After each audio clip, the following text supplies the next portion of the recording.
Hello বন্ধুরা, education টিউটোরিয়ালে আমি আজকে তোমাদের সবাইকে স্বাগত জানাই। আজকে আমি তোমাদের বাংলা ক্লাস নেব। বাংলায় আমি সন্ধি করাচ্ছিলাম, 8 নম্বর সূত্র অবধি করিয়েছি, বাকি এবার সূত্রগুলো আজকে আমি করাবো। ঠিক আছে, তাহলে সরাসরি ক্লাসে যাই আমরা। তাহলে আমরা 9 নম্বর সূত্র থেকে আরম্ভ করি। 9 নম্বর সূত্রে কি বলা হয়েছে, ময়ের পর যদি স্পর্শবর্ণ থাকে তাহলে ময়া স্থানে অনুস্বর অথবা যে বর্ণের যে বর্গের বর্ণ থাকে সেই বর্গের পঞ্চম বর্ণ বা নাসিক্য বর্ণ হয়। পঞ্চম বর্ণটাকেই নাসিক্য বর্ণ বলে, সেটা তোমরা জানো, সেটাই বলছে। আচ্ছা, স্পর্শবর্ণ 25টা তোমরা জানো। কি কি? ক, খ, গ, ঘ, ঙ, চ, ছ, বর্গীয় ঝ, ঞ, ট, ঠ, ড, ঢ মূর্ধন্য, ত, থ, দ, ধ দন্তান্ন, প, ফ, ব, ভ, ম। ঠিক আছে, বোঝা গেছে স্পর্শবর্ণ 25টা কোনগুলো, আমি সেগুলো বলে দিলাম। আচ্ছা, এগুলো তোমরা আগেও শিখেছো, আগেও বারবার বলেছি। স্পর্শবর্ণ কোনগুলো সেগুলো তোমাদের আগেও বারবার বলে দিয়েছি, তাহলেও তোমাদের আমি রিপিট করে দিলাম। তাহলে কি বলেছে, 9 নম্বর সূত্রে ময়ের পর যদি স্পর্শবর্ণ থাকে ম স্থানে অনুস্বর অথবা যে বর্গের বর্ণ, মানে স্পর্শবর্ণটা যে এই যে স্পর্শবর্ণটা যদি ক হয় তাহলে সেই স্থানে কী হবে, সেই বর্গের পঞ্চম বর্ণ। যদি থ হয়, থ বলতে ত, থ মানে ত, সেই বর্গে ইয়া হবে, বুঝতে পারলে? আচ্ছা, ত, থ, দ, ধ দন্তান্ন, সরি দন্তান্ন হবে, হ্যাঁ দন্তান্ন হবে। আচ্ছা, যেমন এইখানে দেখো প্রথমটা করে রেখেছি সম যুক্ত তাপ, সন্তাপ। এই যে আমি কি বলেছি, সেই বর্ণে যে বর্গের বর্ণ থাকবে সেই বর্গের পঞ্চম বর্ণ বা নাসিক্য বর্ণ হবে। যেমন সম মানে দন্তের সম ময় হাসন্ত, সম যুক্ত তাপ, সন্তাপ দন্তার নয় তয় আকার প। আচ্ছা, তারপরে এটা বলো, সম দন্তের সম ময় হাসন্ত, সমযুক্ত নাসি কী হবে? দেখো আমি লিখছি, তোমরাও লেখো আমার সঙ্গে সঙ্গে। সন্ন্যাসী দন্তার নয় নয় জফলা আকার দন্তেশয় দীর্ঘী, সন্ন্যাসী। তারপরে সম, আচ্ছা হসন্ত দেবে কিন্তু প্রত্যেকেই, ময়ের তলায় কিন্তু হসন্ত থাকবে। সম ময় হসন্ত যুক্ত চয়, তাহলে কি হবে? চয়ের চ বর্গে পঞ্চম বর্ণ কি? ইয়, তাহলে সঞ্চয় দন্তে স ইয় চয় দুস্ত সঞ্চয়। বসুম, এটা দন্তের স, হ্যাঁ বসুম যুক্ত ধরা, হ্যাঁ তাহলে ধরা ধ, ধ কোন বর্ণে আসে বলো তো? ত, থ, দ, ধ, তাহলে ত বর্গে আসে, ত বর্গে তাহলে দন্তার ন হবে বসুন্ধরা। ব দন্তেশয় সু দন্তার নয় ধয় রেকার রা, বসুন্ধরা। ঠিক আছে। আচ্ছা, সম দন্তের সম ময় সুন্দর, সম যুক্ত দেশ কী হবে? সন্দেশ দন্তেশ্বর দ, ত, থ, দ, তাহলে দন্তার ন হবে সন্দেশ, দন্তার নয় দ একার তার বস।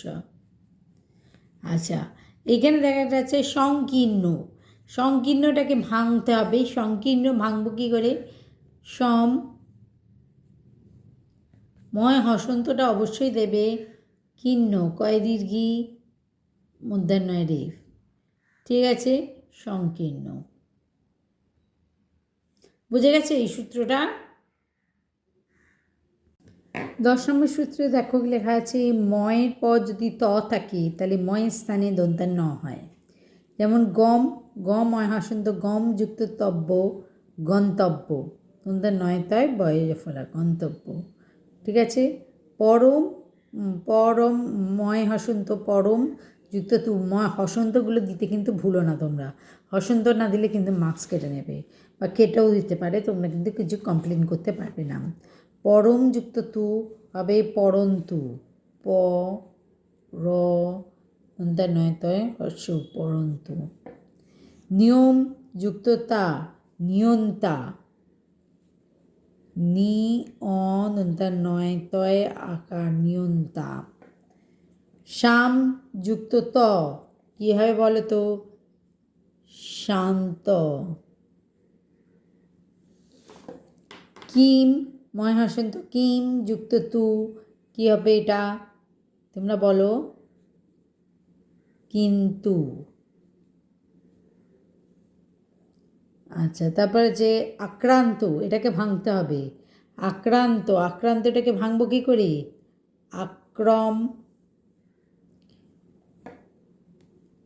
সরি আক্রাম, আক্রামময় হসন্তটা দিতে কিন্তু ভুলবে না। আক্রাম যুক্ত ত, আক্রান্ত। ঠিক আছে। 11 নম্বর সূত্রে কি বলা হয়েছে? ময়ের পর অন্তস্থ বর্ণ, অন্তস্থ বর্ণ কোনগুলো? উন্তস্থ জ, র, ল, ব, তাকে লিখে রেখেছি। আর যদি উষ্মবর্ণ বা উষ্মবর্ণ, উষ্মবর্ণ কোনগুলো? তারবস্য, পেটকারবন্ধ স, দন্তের স, হ, এগুলো হচ্ছে উষ্মবর্ণ। তারবস্য, পেটকারবন্ধ স, দন্তের স, হ, এগুলো কি? উষ্মবর্ণ। ময়ের পর অন্তস্থ বর্ণ মানে উন্তস্থ জ, র, ল, ব বা উষ্মবর্ণ তারবস্য, পেটকারবন্ধ স, দন্তের স, হ, এই যে এই শব্দগুলো যদি থাকে, মানে এইগুলো দিয়ে যদি শুরু হয়, তাহলে পরের পদ্মা, তাহলে ময়ের স্থানে, এই ময়ের স্থানে কী হয়? ঊনস্বর হয়। যেমন দেখো, এটা একটা করে রেখেছি। সম, ময়হসন্ত, সম যুক্ত লগ্ন, সংলগ্ন, ময়ের স্থানে কী হচ্ছে? ঊনস্বর হচ্ছে। সম যুক্ত রক্ত কী হবে? বলো দেখি। সং রক্ত। সমযুক্ত হার, বলো দেখি কী হবে? ময়ের স্থানে ঊনস্বর যদি হয়ে যায়, সং হার। সমযুক্ত বাদ, এটা খুব বলে থাকি আমরা, এটা বলো তো কী হবে? ময়ের স্থানে যদি ঊনস্বর বসিয়ে দিই তাহলে কী হয়ে যাচ্ছে? সংবাদ। সংযোগ, সংযোগটাকে ভাঙতে হবে। সংযোগটা কী করে ভাঙবে? সম, ময়ের তলায় হসন্ত দিতে ভুলবে না, যুক্ত বাদ, সরি যোগ, সরি সংযোগ, তাহলে এটা হবে যোগ, উন্তস্ত জয়কার গ, সংযোগ। ঠিক আছে। পরের সূত্রে দেখো 12 নম্বর সূত্র। 12 নম্বর সূত্রে যদি দেখো আছে দন্তান্নর প যদি তারবস্য, দন্তের স, হ দিয়ে যদি শুরু হয়, পরের ওয়ার্ডটা কী থাকে? পরের ওয়ার্ডটায় কী থাকছে? তারবস্য, দন্তের স, হ। দন্তান্নর প যদি তারবস্য, দন্তের স, হ থাকে, তাহলে দন্তান্ন স্থানে ঊনস্বর হয়। ঠিক আছে। যেমন প্রশন যুক্ত সা, প্রশংসা, দন্তান্ন স্থানে ঊনস্বর আসছে। জিঘান যুক্ত সা, এটা কী হবে? বরিজেশি ঘয়াকার ঊনস্বর দন্তেশয়াকার, তাহলে কি হয়ে গেল? জিঘাংসা, জিঘাংসা। ঠিক আছে। আচ্ছা, দন্তান্নর তলায় কিন্তু হসন্ত পড়বে। ঠিক আছে। দন যুক্ত সন, তাহলে কি হবে? দন্তান্নর জায়গায় ঊনস্বর হবে, দং সন। বৃহংহতি, হতি নয়, বৃহংহিত, বৃহংহিত, তাহলে কী হবে? বৃহং নয়, সরি, উচ্চারণটা হচ্ছে বৃংহিত, সরি, উচ্চারণটা হচ্ছে বৃংহিত।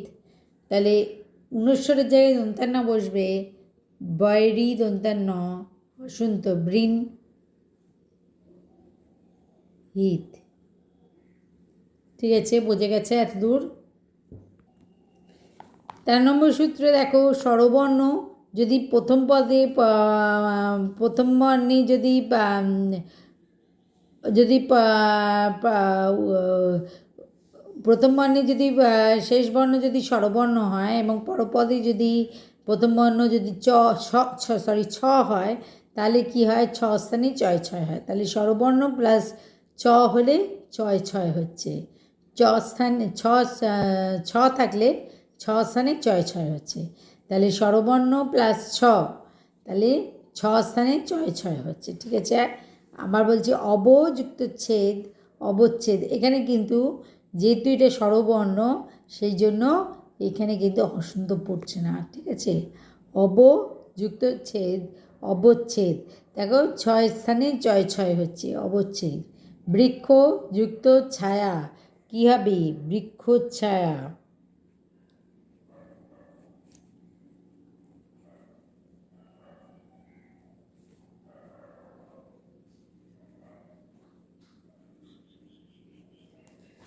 তারপরে স যুক্ত ছিদ্র, তাহলে কী হবে? সছিদ্র।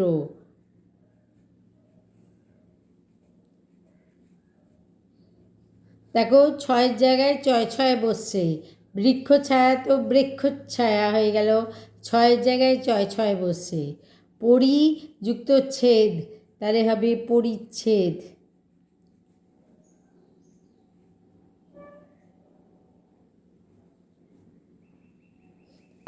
ছয়ের জায়গায় ছয় ছয় বসছে, ঠিক আছে, এটা কিন্তু একার। হ্যাঁ, আচ্ছা, বি যুক্ত ছেদ কী হবে? বিচ্ছেদ।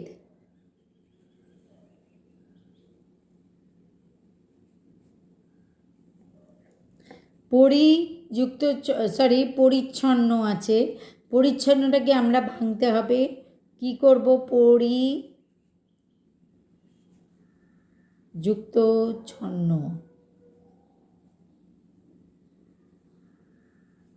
ঠিক আছে, বোঝা গেছে? পরিচ্ছন্ন।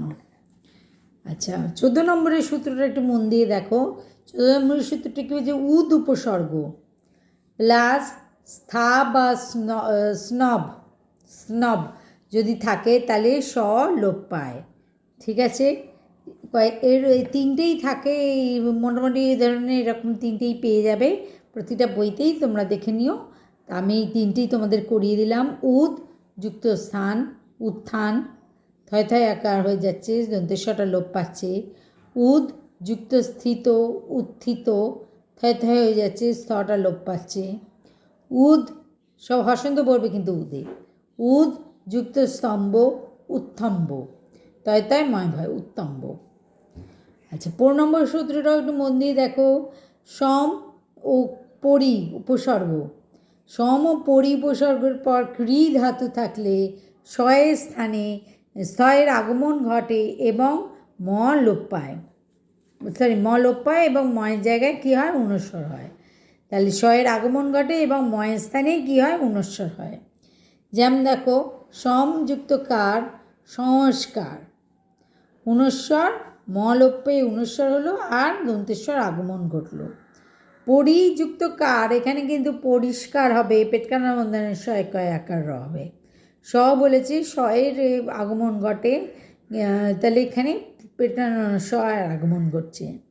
সমযুক্ত কৃত সংস্কৃত, ময় লোপে ময়ের স্থানে অনুস্বর হচ্ছে আর এখানে দন্তেশ্বর আগমন ঘটছে, ঠিক আছে।